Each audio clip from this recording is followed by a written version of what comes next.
ફૂલસર નજીક આવેલી નાવલી નદીના બ્રિજ પાસે અકસ્માતને આમંત્રણ, તંત્ર નિર્દોષ દ્રષ્ટા બન્યું. આજરોજ તારીખ 2/8/2025 સાંજના 6 કલાકે તળાજા તાલુકાના ફૂલસર નજીક આવેલી નાવલી નદીના બ્રિજ પાસે ગંભીર હાલત ઊભી થઈ છે. તંત્ર દ્વારા અહીં બ્રિજની બાજુમાં પ્રોટેક્શન દિવાલ તો બનાવવામાં આવી છે, પરંતુ દિવાલ અને મુખ્ય માર્ગ વચ્ચે પુરાણ કરવામાં ન આવતા વાહન ચાલકો માટે મોટો ભયનો ઊભો થયો છે. સ્થાનિક લોકોને આ સમસ્યાને લઈને અવાજ ઉઠાવ્યો છે અને માંગ કરી છે કે કોઈ ગંભીર અકસ્માત થાય એ પહેલા તંત્ર દ્વારા તાત્કાલિક પગલાં ભરવાય અને પુરાણ કરવામાં આવે. તળાજાના ગોપનાથ રોડ પર શ્રાવણ માસ નિમિત્તે રોજના હજારો વાહનોની આ રસ્તા ઉપરથી અવર જવર થઈ રહી છે, ત્યારે નાવલી નદીના બ્રિજ પાસે અકસ્માતની સંભાવના રહેલી છે.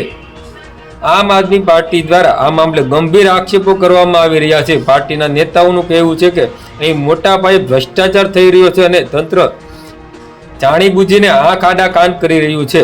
હવે સમગ્ર આ વિસ્તારની નજર તંત્ર તરફ રહે છે. જોવાનું એ રહે છે કે તંત્ર કોઈ મોટા અકસ્માતની રાહ જોવે છે કે સમયસર કામગીરી કરે છે. સ્થાનિક લોકોની સ્પષ્ટ માંગ છે કે જિંદગીઓ જોખમમાં મૂકીને વિકાસના નામે અધૂરી કામગીરી કરવામાં આવી રહી છે. તંત્ર દ્વારા તાત્કાલિક યોગ્ય પગલાં ભરવામાં આવે તેવું સ્થાનિક લોકો ઈચ્છી રહ્યા છે. રવિરાજસિંહ પરમાર.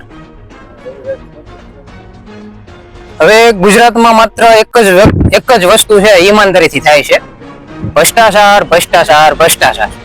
આની સિવાય ગુજરાતમાં ઈમાનદારીથી એક પણ વસ્તુ થતું નથી. તમે જોઈ રહ્યો છો મારી પાછળ, આ છે તળાજાથી આવતો ગોપનાથ જતો રોડ અને નાવલીનો પુલ છે. છેલ્લા 4 મહિનાથી આ દિવાલ બની રહી છે. તમને દેખાઈ રહી છે કે કઈ રીતનું કામ કરવામાં આવ્યું છે. અતિ ઉત્તમ કામ કરવામાં આવ્યું છે. ભ્રષ્ટાચારનું અતિ ઉત્તમ ઉદાહરણ ગણો એવું ઉદાહરણ છે.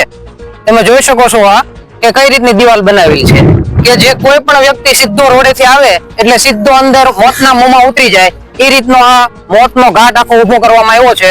કોન્ટ્રાક્ટર દ્વારા કોઈ પણ જાતનું પુરાણ કરવામાં આવ્યું નથી અને રોડનું લેવલ પણ લેવામાં આવ્યું નથી. જે રીતનું અમને લેવલ લેવાનું હોય એ રીતનું કોઈ પણ કાર્ય કરવામાં આવ્યું નથી. તમે જોઈ શકો છો રાતના અંધારામાં કોઈ પણ વ્યક્તિ વાહન ચાલક આવતો હોય તો ગમે એ વાહન હોય, બાઇક ચાલક હોય તો પણ સીધો જ મોતના મોંમાં વયો જાય એ રીતનું આખું આ બનાવવામાં આવ્યું છે. તંત્ર આની સામે ધ્યાન દેતી નથી. એટલે હું ફરી વાર એકવાર કહું છું કે ગુજરાતમાં માત્ર એક વસ્તુ થતી હોય તો એ છે ભ્રષ્ટાચાર ભ્રષ્ટાચાર ભ્રષ્ટાચાર.